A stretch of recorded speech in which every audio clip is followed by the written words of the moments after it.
A few years ago, I rented a house in Northern California.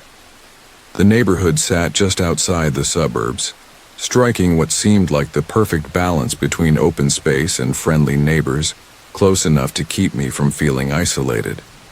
The area had no streetlights, so it got pitch black at night, especially when clouds blocked the moonlight. That didn't bother me, though. It did give my house a slightly old-fashioned feel on those dark nights. I was driving home from work one midwinter day, the sky overcast, so as I pulled up, all I could see was what the porch headlights illuminated. Stepping out of the car, I caught a whiff of cigarette smoke. Odd, since I'd never smelled it around my place before. I didn't see anyone nearby, so I brushed it off and went inside. I'd just come off a shift that ran a couple of hours late, so I was pretty worn out even though it wasn't even 7 p.m. yet.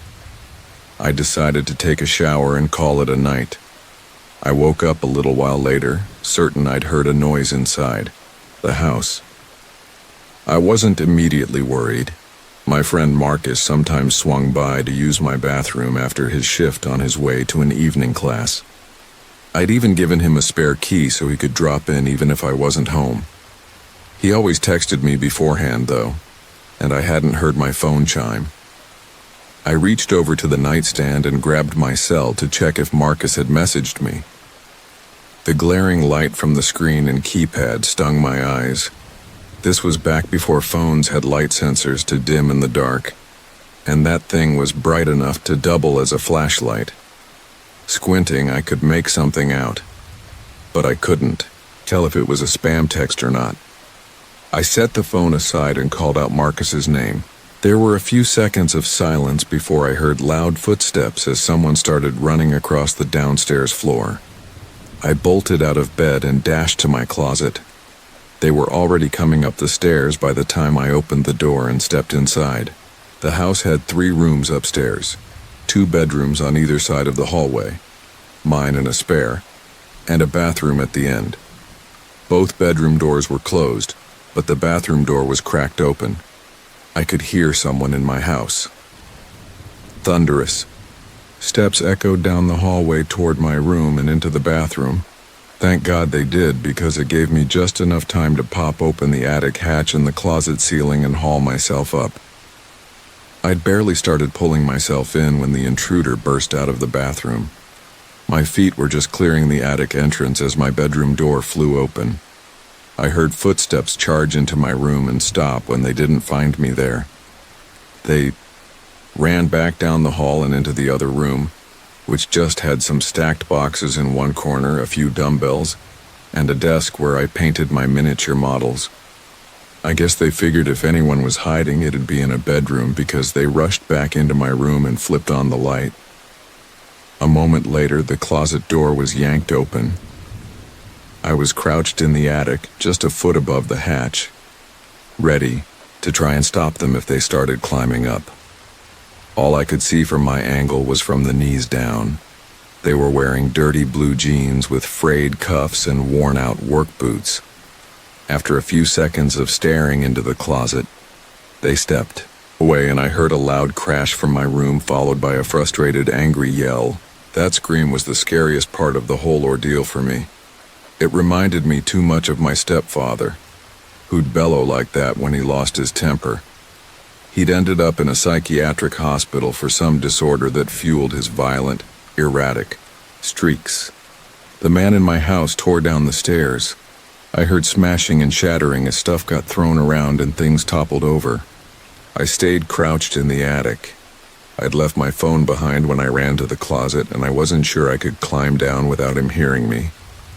After a while, though, the noise stopped. I started counting slowly in my head. When I hit 1,000, I decided it was safe enough to climb down and call the cops. The first thing I noticed when I stepped out of the closet was that the intruder had flipped my bed, probably in an effort to find me. That must have been the loud crash I'd heard after he left the closet. I couldn't find my cell phone, so I went to the landline by the bed and dialed the police. I waited in my room until I heard them calling out from downstairs. The ground floor was a mess, but I'd figured as much. Chairs were tipped over, the couch was flipped. All the picture books and knickknacks I kept on the shelves were scattered across the floor. The kitchen cabinets had been flung open, and all the boxes and cans were tossed onto the ground. As far as I could tell, the only thing missing was a single knife taken from the wooden block in the kitchen.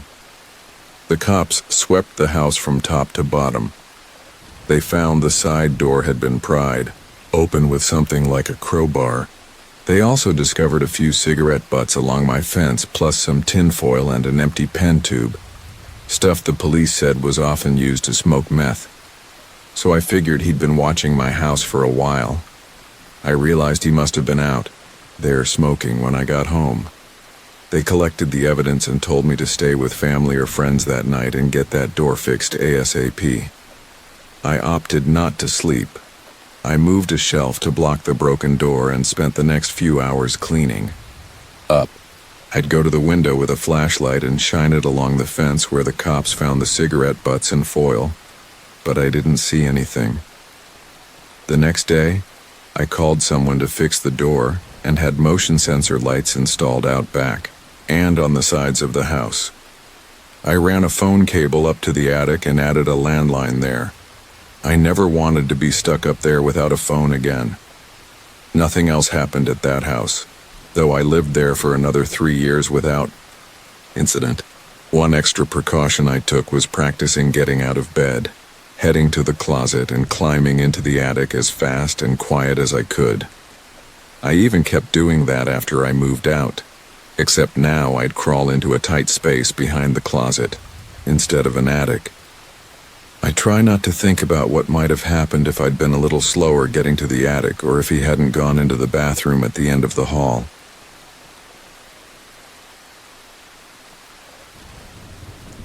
My co-workers and I had just gotten back to the hotel after a day working in the field. Nadia and I walked to my room, and as we stood outside, I unlocked the door and saw someone in the bathroom. I called out a greeting, but no one answered. My first instinct was that it was a maid in there for some reason, but then I saw my bag in her hands, clothes spilling out. I told Nadia there was a woman in my room, then asked the stranger what she was doing with my stuff. Things get a bit hazy here. I can't recall everything I said or what she replied, but she kept muttering about the key still working, how it still worked, and that's how she'd gotten in. I was stunned, and she was clearly flustered at being caught mid-theft. She dropped my bag, fumbling with her own purse inside a white plastic bag. By now, Nadia was behind me, watching this whole bizarre scene unfold. The woman was staggering toward the door, and I asked what was in her bag, thinking it might be my stuff. She snapped, No, it's just my stuff, I'll show you." And she did. Looking back, I didn't see anything of mine in there, and since I was obviously in shock at that point, I let her go. I stepped into my room and saw it had been ransacked. I quickly scanned around to see if anything was missing. All my electronics were still there. Then I went into the bathroom and found my underwear, bikini, and clothes stuffed randomly into my bag, even my passport shoved in there. But when I looked up at the counter, I saw she'd taken my medication. I'm not sure what was going through my head at that moment beyond wanting it back, so I bolted out the door to find her. I ran to the laundry room downstairs and checked both sides of the hotel, but she was nowhere in sight. I realized I'd never find her, so Nadia and I went to the lobby to tell them what happened, and then we called the police. We headed back to my room to wait, and I noticed a metal baseball bat on my bed, slightly bigger than those novelty wooden ones you'd buy at a game, but there was also a flashlight at the foot of the bed. She must have left it behind in her rush. She'd also dropped a necklace, probably slipped out of her bag while she was messing with mine. By then I was borderline panicking, thinking she'd stolen my meds. The cops showed up, took our statements, and poked around the room. One thing I noticed was some drywall bits in the sink, and I pointed it out to them, but none of us could figure out where it came from. We started checking the door and windows to see if she'd pried her way in somehow, but there was nothing. No sign of forced entry. We figured she must have had a spare key or something, though the hotel desk swore up and down that wasn't possible. The police had brought 2 more officers along for backup since they thought the woman might still be nearby. But after taking our statements, there wasn't much else they could do, so they left. I sat down to finally make some calls, and while I was on the phone, I kept thinking about that drywall in the sink. It still didn't make sense to me. So there I was, on the phone, staring at the drywall and the mirror on the wall right above it. And then it hit me. I asked Nadia to help me lift the mirror off the wall. We pulled it down and there was a hole big enough for a desperate junkie to crawl through. I asked Nadia and my colleague Darren if I should call the cops again to let them know I'd found this, and my boss said there were still 2 patrol cars in the lot, so I went down to tell them. The female officer rolled her eyes, but the younger guy said he'd come check it out. Both came back up, took a look at the hole and found a pillow, blanket, cigarettes, clothes, and a toothbrush. This woman had been living in the wall behind my mirror. God knows how long she'd been creeping around me in my room. It's hard to picture, but there was maybe a 2-foot crawl space between the 2 rows of rooms. One of the cops called the original officer back to snap photos of it. She explained what was going on, and all I caught over the radio was an incredulous, no-expletive way.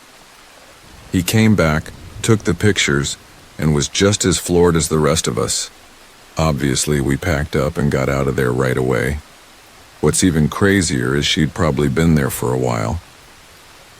The last time we stayed at that hotel, I'd randomly smelled cigarette smoke and assumed someone was smoking in their bathroom, the scent drifting through the vents.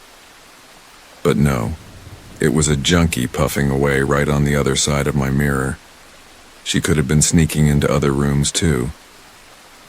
Those wall holes were from renovations, and the hotel had patched them sloppily, just covering them up with mirrors. She might have been lurking in people's rooms when they weren't around. Anyway, this whole thing was insane, and I'm taking a breather from it all now.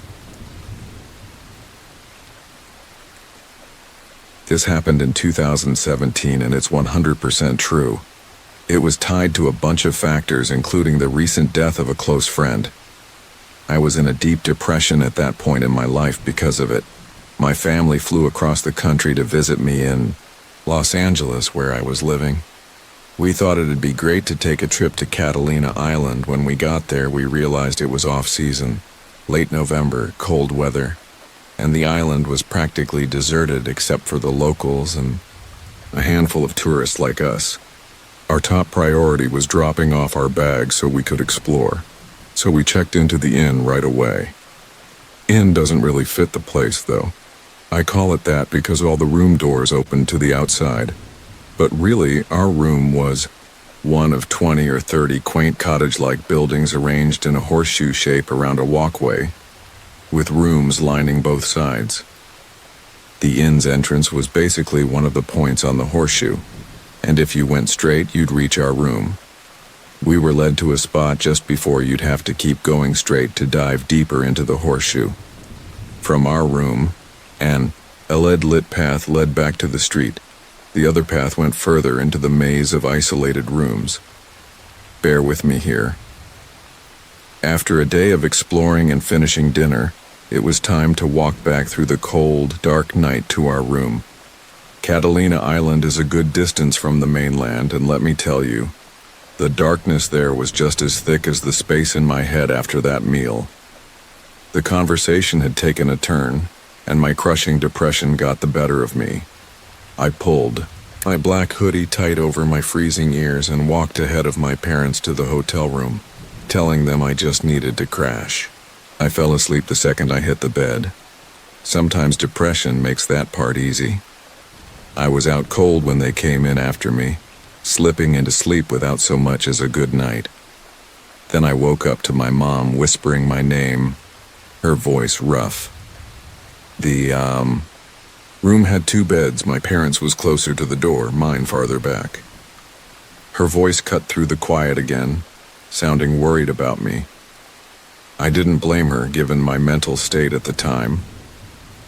"Miles, roll over," I mumbled as my eyes adjusted to the faint moonlight filtering through the curtains. I saw her, face turned toward me, startled to see me in bed. Her eyes widened. If I was in bed, who was she talking to? Both of us turned to where she'd just been looking and saw a hooded figure in black standing over their bed. I know this is a let's not meet kind of story, and you're reading this expecting something creepy to happen. I mean, it's in the title.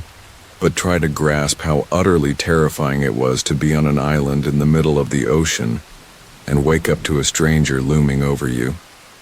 That moment felt like it stretched on forever. Real life isn't like the movies where characters let out blood-curdling screams. Sometimes all that comes out is a panicked, raspy yelp. My mom's voice dropped low and grave, like when she called my dad's name in a tone I'd never heard her use before.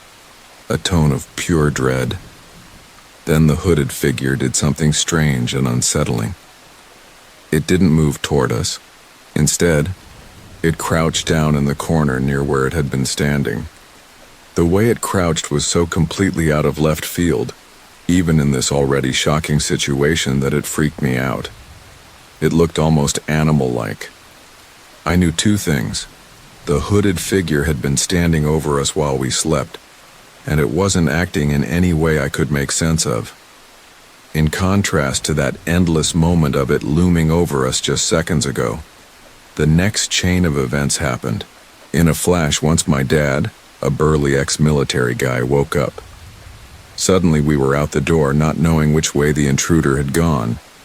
My mom screamed, "Catch him! Catch him!" My dad tore down one path of the horseshoe, deeper into the hotel, shouting with adrenaline, "I'll kill you!" I ran down the other path toward the street. When I got there, there was no sign of the intruder, but everything went eerily quiet behind me. I ran back to the room and saw my dad walking back slowly, head down. He got real close to me, and I heard him mutter. It was a kid. Here's the explanation. A tall, skinny teenager, like me in my 20s, dressed all in black, including a black hoodie, had walked into the wrong room. My parents had accidentally left the door unlocked. My mom woke up when my dad came in and saw a tall figure in a black hoodie, thinking it was me. Maybe I'd left the room in a depressive haze. When the hooded figure crouched, it was him realizing. His mistake and his panic scared us. By the time I got back to the room, my mom had stepped out and was hugging the kid, who was bawling his eyes out by then. I'd have done the same if a hulking ex-soldier chased me with murder in his eyes. So with this now traumatized Catalina Island kid, I'd love to read your Let's Not Meet take on the same event from your perspective.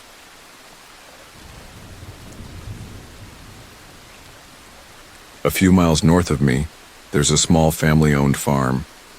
My family went on vacation in July and they'd posted a job for a caretaker. My tasks included feeding the animals, making sure the irrigation worked, and harvesting some crops. It was a small operation, not fields upon fields of stuff. Plus they were paying $2,000, which seemed like a sweet deal at the time. Now I'm not so sure. The owners, the Hendersons, left me detailed instructions in an envelope along with half the payment up front. When I sat down to read it, I realized it sounded a little off.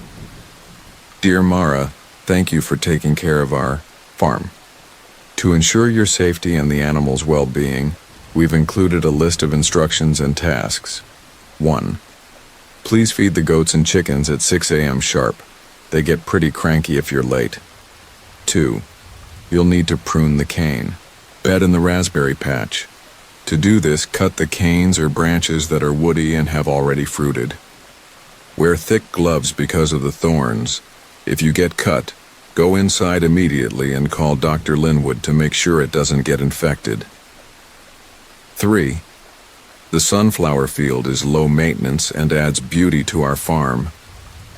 However, if you see a sunflower facing a different direction from the others, go inside right away and don't return to the sunflower field until the next day.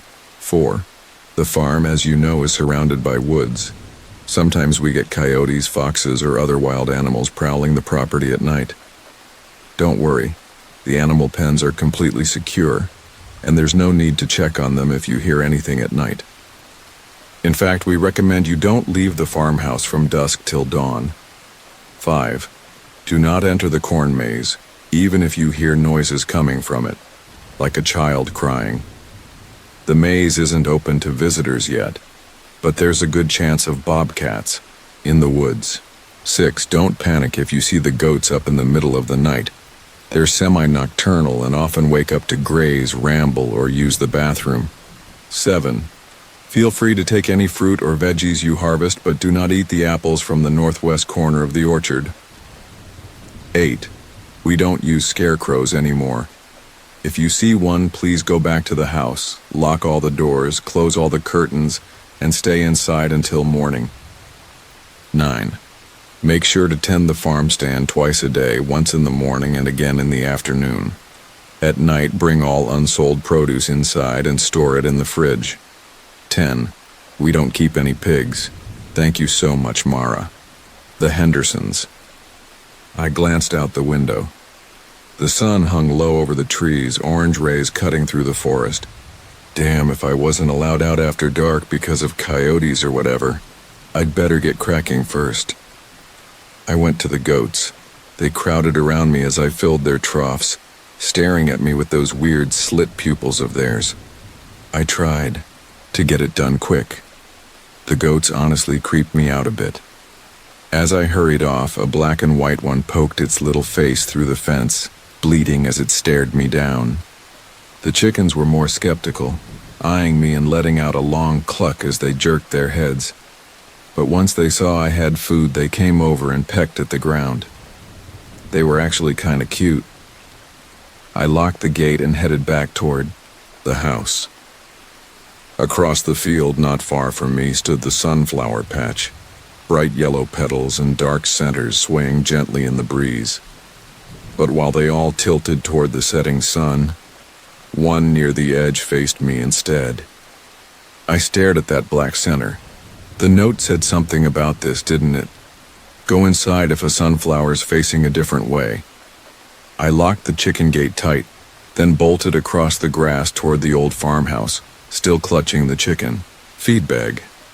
I was halfway there when I glanced back again. I wish I hadn't. That sunflower was still pointing at me, even though, based on my path, it shouldn't have been. I picked up my pace toward the house. Oh, come on, what's it gonna do? Chase me down and kill me? My brain knew it was dumb, but some gut instinct drove my legs to pound harder. I didn't even drop the bag at the shed. I ran straight inside and locked all the doors. Feeling safe, I peeked at the sunflower one last time before heading in. Inside the little kitchen, I started boiling water for pasta. As I sat down to eat, I shook my head. How stupid to be scared of a sunflower. Something woke me up in the middle of the night. I sat up, my neck stiff from the lousy pillow they'd left me. I scanned the small bedroom, but nothing seemed off. Sure, there were the usual flaws: peeling paint, a flickering bulb, a clogged toilet, but nothing new. I yawned and checked my phone. 3:12 a.m. I lay back down to sleep, but before I drifted off, I heard a small, shrill sound from outside. I crept out of bed and went to the window. Below me, the farm stretched out in the dark, warped through the old glass panes, shapes and colors blending like runny paint. I flipped the window latch and pushed it open, the wood creaking loud in my ears.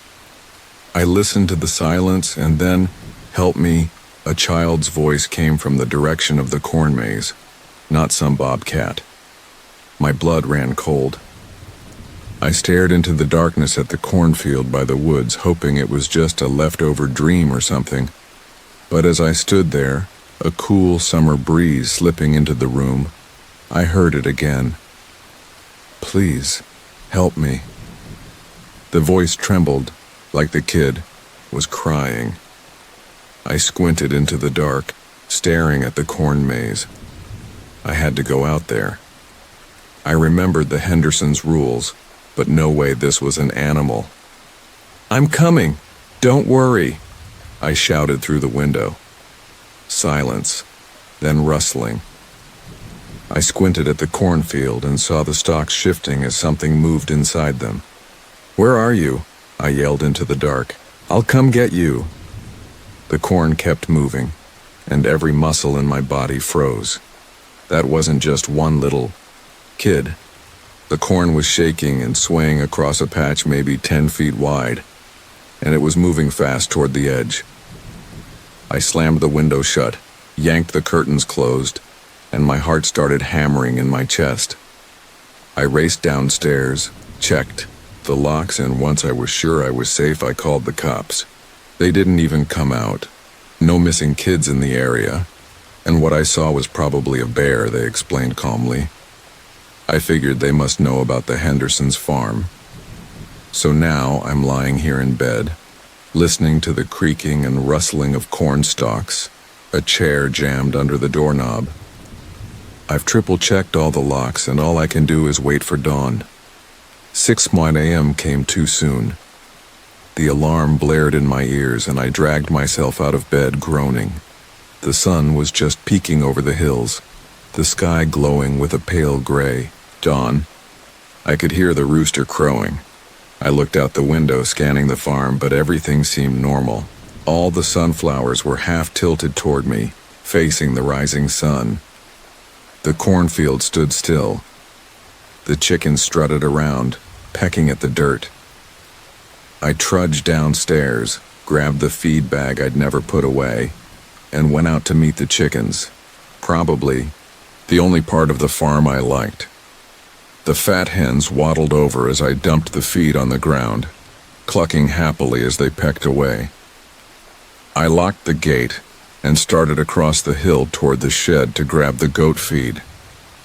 That's when I heard din oink. I stopped. The Hendersons' note said they didn't keep any pigs. Oink. The note didn't say anything about steering clear of pigs, so I was free to go get the goat feed. I started up the hill again. Oink. That's when I realized something was off about the sound. It was almost human, like a person oinking instead of an actual animal noise. For a second, I pictured some wild image of a naked guy covered in his own filth, squatting in the dirt and oinking nonstop. I shook my head and kept going, up the hill. When I crested the top, I saw it. A fat pink pig standing on the grass. I let out a relieved breath. Just a normal pig. I walked past it, ignoring it completely, opened the shed, put the chicken feed back, grabbed the goat feed, and started back down the hill. I froze when my eyes landed on the pig again. Its face looked almost human. Its fleshy pink snout was shorter than normal. Its little curved ears drooped flat against its head, and its eyes weren't tiny and round. They were almond-shaped, like a person's, with black pupils staring at me in a way that hinted at intelligence. The feed bag slipped from my hands. I stumbled back, but the pig didn't move forward. It just stared at me with those human eyes. I backed away, still locked on it, slowly circling around so I was heading toward the house. Once I cleared the hill and that creepy little face was finally out of sight, I spun around and ran. "What the was that?" I gasped as I locked the front door behind me.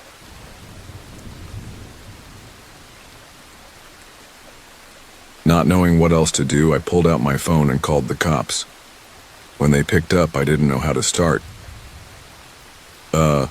I began. "I found a pig that doesn't look like a pig at the farm, the Hendersons' farm." "Did you touch the pig?" the officer cut in. "Did you make contact with it?"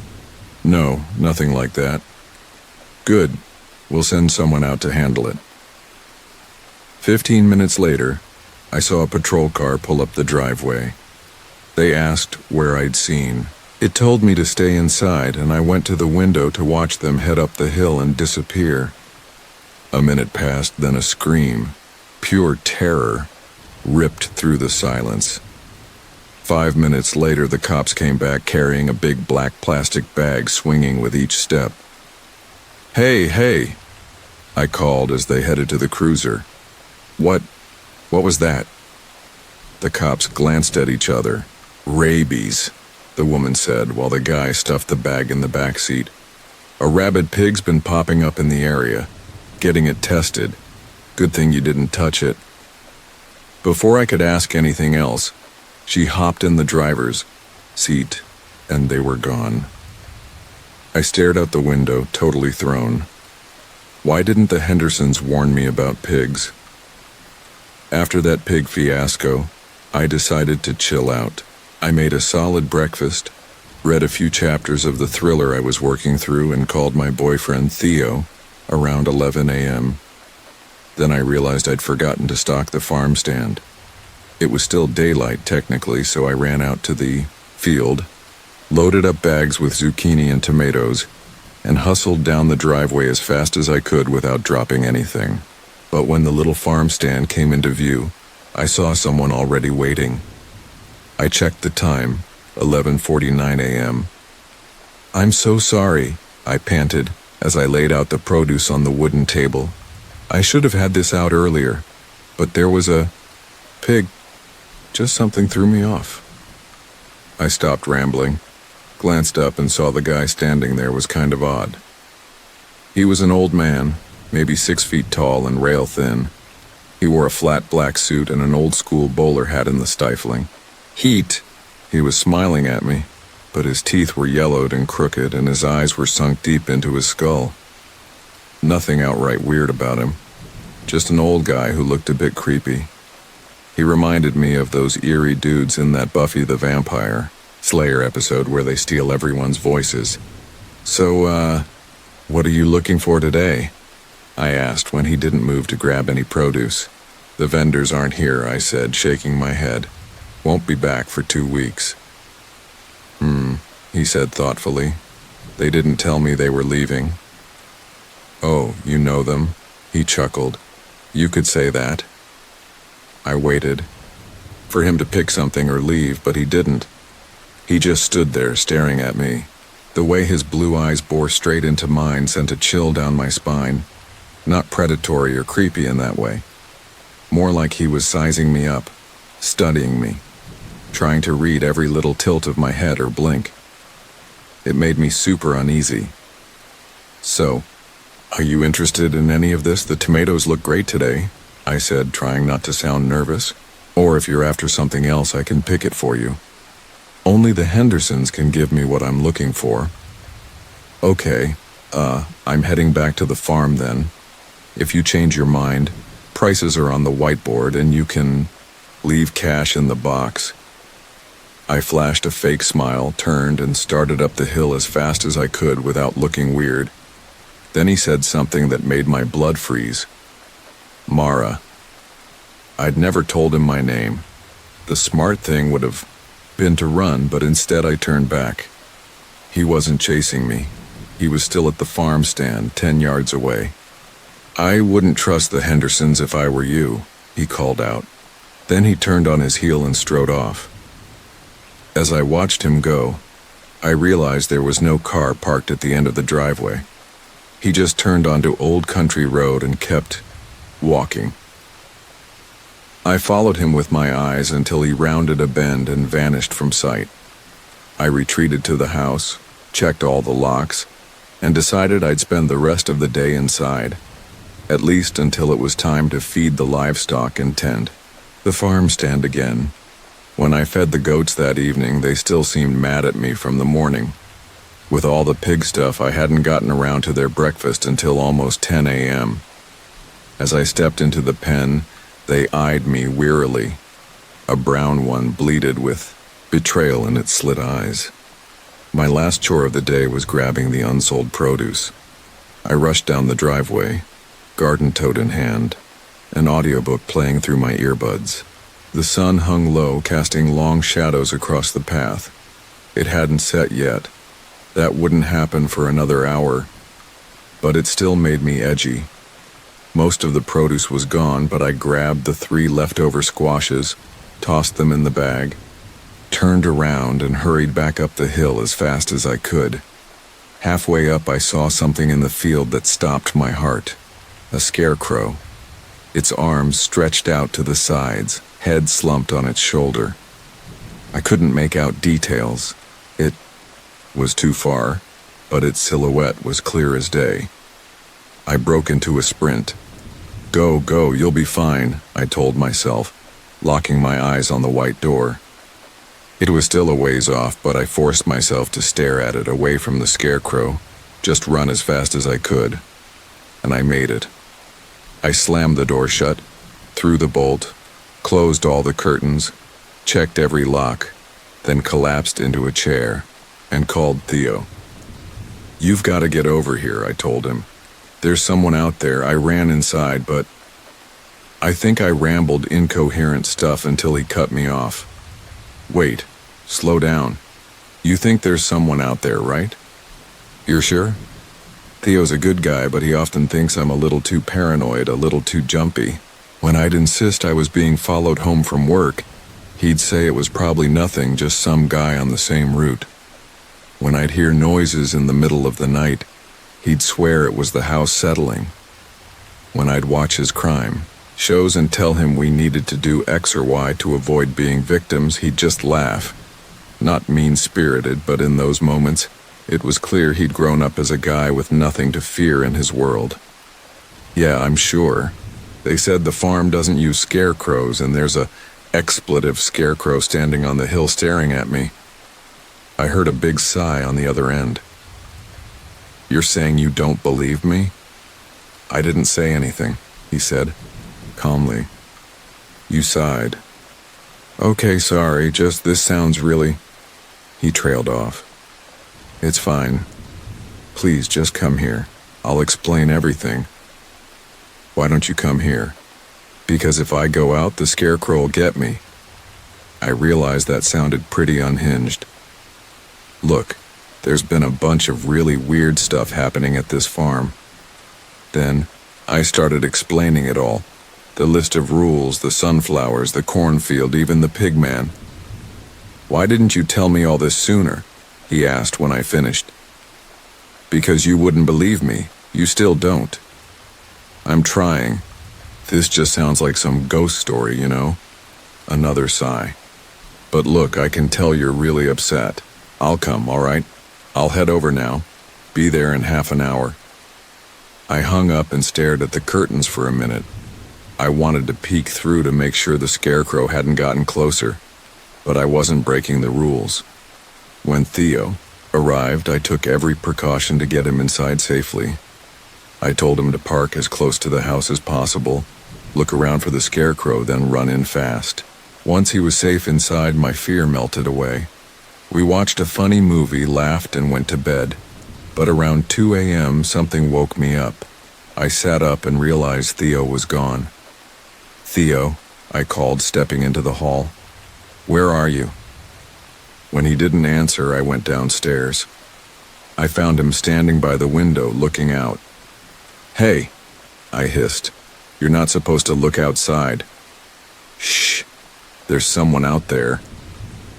My blood went cold. I joined him at the window and scanned the fields. I didn't see anyone. "Not sure there's anyone out there." His hand moved to his waist, and my stomach dropped when I saw the glint of black metal poking out of his pocket. "You brought a gun? You said you were scared." He whispered. "You said there's someone out there. I didn't really believe you, but now I do. Aren't you glad I brought it?" "No, I never want to be near that damn thing." "Okay, we can have a dumb gun rights argument later. Right now, there's someone out there, and if we just go back to sleep, we might not wake up tomorrow." "Theo," was all I said. I crossed my arms and stared out at the field with him. Just as I was about to turn away, I saw it, a dark shape moving along the edge of the sunflower field. Theo didn't waste a second. He unbolted the door, flung it open, and yelled, "Get off our land, I've got a gun." The shadow stopped, froze, then stepped aside into the sunflowers. Before I could stop him, Theo bolted out of the house. "Theo!" I screamed, but he didn't stop. I paused at the threshold, then ran after him. "Get back here, expletive!" He charged straight for the sunflower field. "Don't go in there!" He might have never stopped, but when he hit the border, I screamed bloody murder at him, and he paused for a moment. "You can't go in there," I panted, grabbing his arm. "The sunflowers? Yeah, you told me they're evil or watching you or whatever. I think I can handle it." He waved the gun. "If I don't scare this expletive off, he'll come back and get revenge or kill you or whatever he came here to do." With that, he vanished into the foliage. I stood there, gasping at the edge of the field. "He'll be fine," I told myself. "He'll be fine." As the adrenaline faded, I looked up and scanned the flowers. They were all facing me, their yellow petals like silver in the full moonlight. Okay, no big deal. They're all pointing the same way. Wait. One lone flower in the middle of the field had its back to me. My blood turned to ice. Theo burst out of thin air. No thumping footsteps, no rustling, nothing. A chill shot through me. "Please come out," I begged, staring into the hazy dark beneath the flowers. Then I heard it. "Help." Theo's voice, choked with pain. Instinct kicked in. My legs hit the ground and I stumbled through the dark. Leaves scraped me, clawing at my arms. "Theo," I called. The sunflowers towered 6 or 7 feet high, their moonlit heads swaying in the wind above me. I spun in a circle, looking every which way for Theo, but all I saw was more stalks, more leaves, more pitch-black nothing. "Theo, where are you?" I stopped and listened, straining for any sound. After a few seconds, I heard it. A soft rustling. Only problem, it was coming from right above me. I looked up. The sunflower directly overhead was tilting straight down. Up close, I saw it clear as day. No seeds where they should have been, just a black abyss. And between the petals and that abyss were sharp white things. Teeth. I took off, sprinting. With both hands shoving sunflowers out of my way, forcing myself through the field. "Theo!" I screamed, but all I heard was more rustling overhead as every sunflower stretched toward me. Their mouths opened, rows of jagged fangs glinting, in the moonlight lunging down at me. Then something grabbed my arm. I was yanked through the field, foliage snapping and crackling beneath me. "Help me!" I shrieked. But as my feet kicked the dirt, I knew I was helpless, being dragged to my death. I was staring up at the stars when I shot up. The thing, hooked around my arm, wasn't a sunflower. It was a hand. A wrinkled hand. I looked up to see a bowler hat and a dark suit. The old man from the farm stand.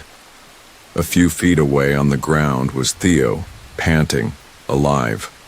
But his right arm was drenched, in black blood pooling into the dirt. "I think it's time we got out and talked," the old man said calmly as he let go of me. "What were you thinking going into those sunflowers?" the old man asked as he wrapped gauze around Theo's arm. "What were you thinking?" "I was chasing after the lunatic with a gun," Theo shot back, wincing in pain. "You were creeping around here at 2 a.m. What was I supposed to think?" "And you," the old man said, pointing right at me. "You should have known if he couldn't kill whatever was attacking him with a gun. Going after him was a dumb move." "I just wanted to save him," I said, crossing my arms. "Oh, so you were armed too?" He shook his head. I heard him mutter "stupid kids" under his breath. Then he took off his hat, set it between us, and glanced at each of us in turn. "I'll tell you what's going on here. I'm hoping you can help me." Theo and I exchanged a look. "How do we know we can trust you?" Theo asked. "He just saved our lives," I countered. "He was lurking outside in the middle of the night for no good reason." That's a damn good reason, the old man snapped, glaring at Theo. And if you'd just listened to me for one expletive minute, you'd get it. I squeezed Theo's hand and whispered, "Okay." The old man straightened up and started talking. The Hendersons started this farm nearly 20 years ago. They bought the plot from an old widow who'd lived here her whole life. She didn't want to sell, but she needed the money. They drew up a deal, but at the last second they switched the papers and tricked her into selling for half the price. When she realized she'd been swindled, she cursed the land itself, or so they laughed. They didn't believe in curses or superstitions or the supernatural. He paused and stared at Theo, who broke eye contact and looked at the ground.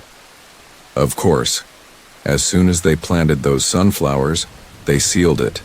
They figured out the curse was real. Eventually they tried to sell the place, but by then word of the curse had spread, and they'd only get a fraction of what they paid. They didn't want to lose money, so they held on to it. Over time, they learned if they followed certain rules and stayed careful, they could grow some crops and turn a profit.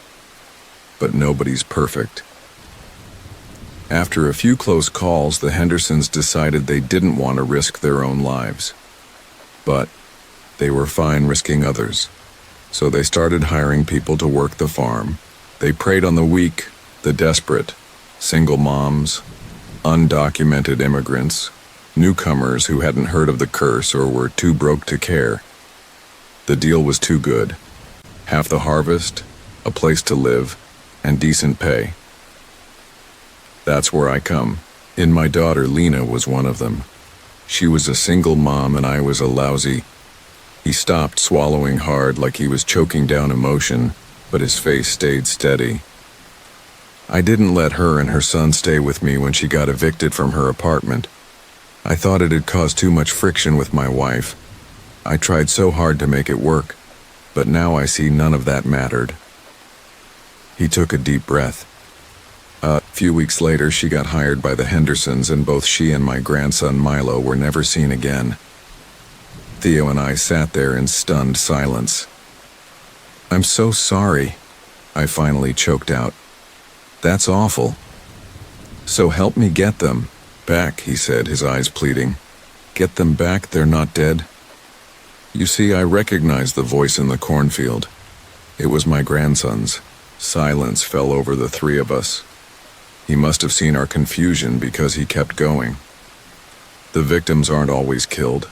Sometimes they're transformed, like my daughter and grandson in the cornfield, or the scarecrows, or those pigs.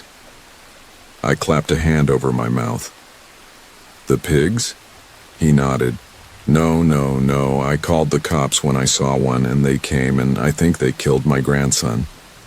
Tears welled up in my eyes. "I'm so sorry to hear that, but it's not your fault. The Hendersons have a lot of pull in this town. They've got a deal with the cops. Dirty cops have cleaned up evidence in that sunflower field before." He sighed. "I've spent the last 3 years of my life on this. I've hit every roadblock, learned everything there is to know, plenty of it straight from the widow's kids. So is there a way to get them back, the ones who've been changed?" I asked. "Yes. I've never been able to get in the house. Before, the Hendersons made sure of that, but now..." He reached into his pocket and pulled out what looked like a small mesh bag. Inside was something like dried plant material, and I could make out something long and white. A bone. This is what the widow used to make the curse. Her daughter told me it's hidden behind the medicine cabinet in the bathroom, and it was there. With this, I can reverse the curse's effects. He glanced at Theo, then me. "So, will you help me?" I paused, looked into the old man's blue eyes, and nodded. Dawn broke, sending the sun over the hills and casting long shadows on the path. The old man led us to the edge of the cornfield. In daylight, it didn't look so menacing anymore. The stalks swayed gently in the breeze, lit golden by the rising sun. "You ready?" he asked. Theo and I stood a few feet back as he lifted the bag. He recited a few lines in Latin or some language he'd memorized from his research, I guess, nearly shouting the last one. Then he flung the bag's contents to the ground. The dried leaves scattered in the wind. The bone spun in the air and bounced on the dirt. For a minute, nothing happened. Then I heard a faint rustling from inside the corn. It grew louder. I grabbed Theo's hand and squeezed, bracing for whatever horror was about to burst out. But it was fine. A tall, thin woman stepped out of the corn, holding the hand of a smiling little boy. My eyes teared up as the woman hugged her father, then as they both hugged the boy.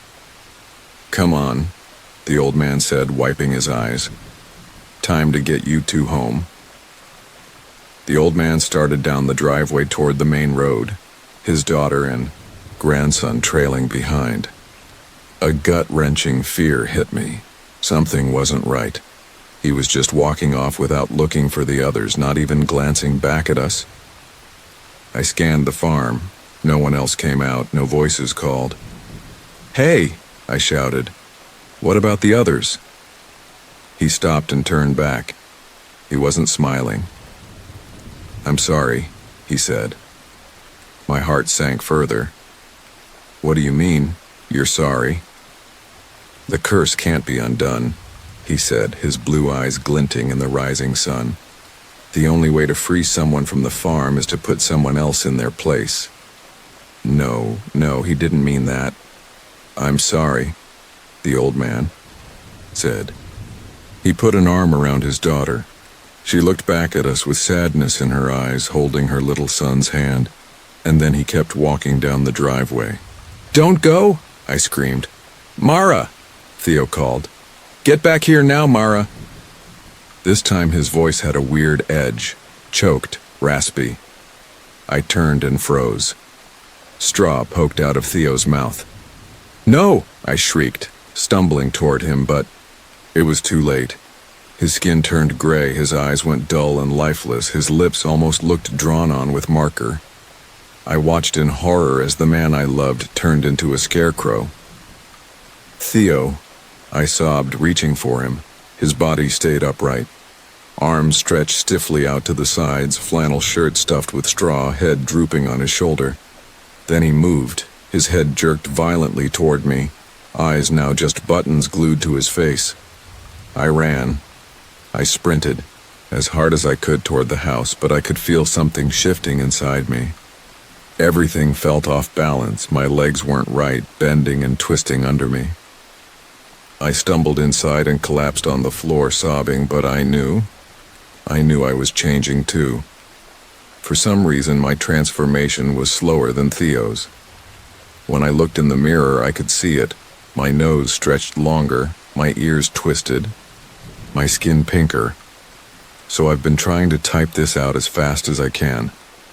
Please stay away from the Hendersons' farm. Don't buy their stuff, don't work there, don't do anything. Just run as fast as you can and never look back. I want to say more, but typing's getting harder. The gaps between my fingers are melting, my hands are stiffening. In an hour or so, there'll be hooves, and I won't have any way to reach the outside world. So please, whatever you do, don't come to the Hendersons' farm.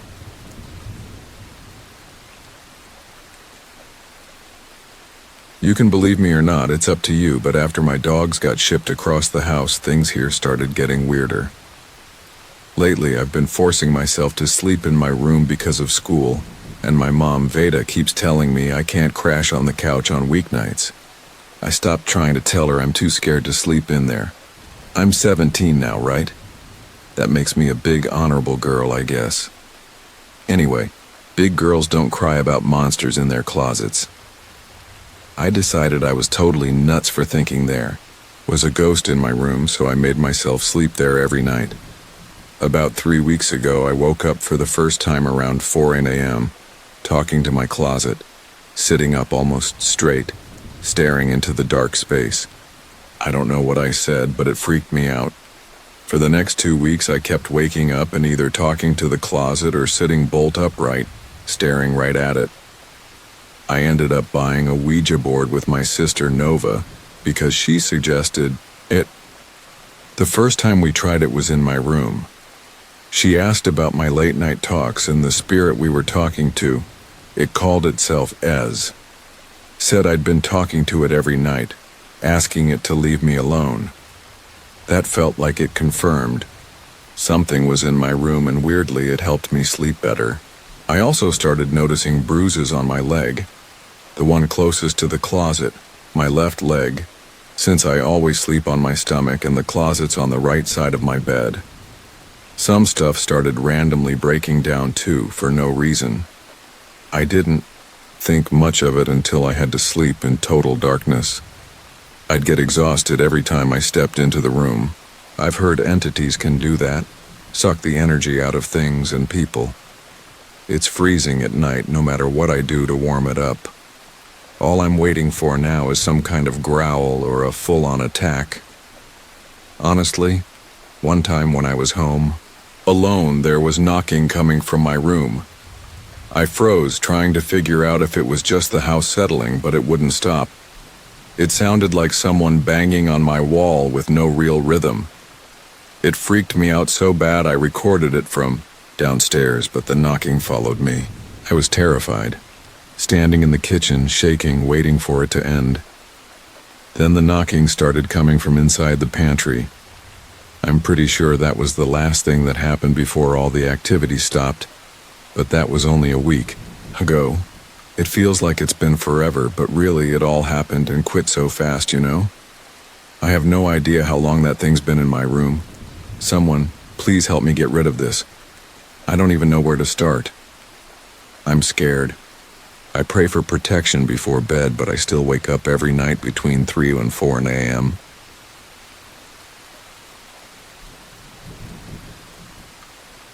I should start by saying my brother Dax wasn't just a Marine. He was your basic straight-laced, never let him see you cry kind of guy. The stereotypical tough soldier. He wasn't afraid of anything, except maybe the entire country of Japan. This is his story. Dax joined the Marines when he was 18 and got stationed in Japan. He actually liked it there for a while, especially the girls. He made friends with some Japanese guys his age who worked around the base. On nights when he and his Marine buddies had off, those local guys would take them out showing them around, hitting up bars, introducing them to girls, that sort of thing. One night, after a few drinks and no luck with the ladies, one of the guys, Kiro, invited Dax back to his place to play video games. Dax said sure, and they ended up gaming for a few hours. During that time, Kiro told Dax the real reason he wanted to head home early was because his little sister Hana had been having nightmares that woke her up crying, sometimes even throwing up. He was worried about her and wanted to be there, just in case she had one of those episodes. Now here's how he described the house. It was built in a horseshoe shape with a garden in the middle. Kiro's bedroom was on the edge of one side of the U, and Hana's was all the way at the other end. So basically, they were on opposite sides of the garden, facing each other. If he looked out his window, he could see into hers and vice versa. Anyway, they decided to call it a night, and Kiro walked over to his window to peek across the garden into Hana's room, just to check on her. He lifted the curtain and looked out for half a second before jumping back, yelling and staring at Dax like he'd just seen something awful. Dax went over to take a look himself, but Kiro tried to stop him. Kiro said he'd seen a black cloud with red eyes hovering over Hana's sleeping body. Dax, of course, didn't buy it and decided to check it out for himself. He crept quietly to the window and lifted the curtain. This time he saw it too, what he described as a pitch-black swirl of smoke with my face in it. Dax and Kiro admitted they dove under the covers and stayed there until daylight, too terrified to lift the blanket and see if that smoky figure had gotten closer, or if it was in the room with them, just on the other side of the thin sheet. I don't know what to believe. Maybe they'd had more to drink than they let on and imagined the whole thing. But I know Dax believes what he saw, He's stuck to that story ever since, and when he tells it, he looks like someone who's seen something truly sinister.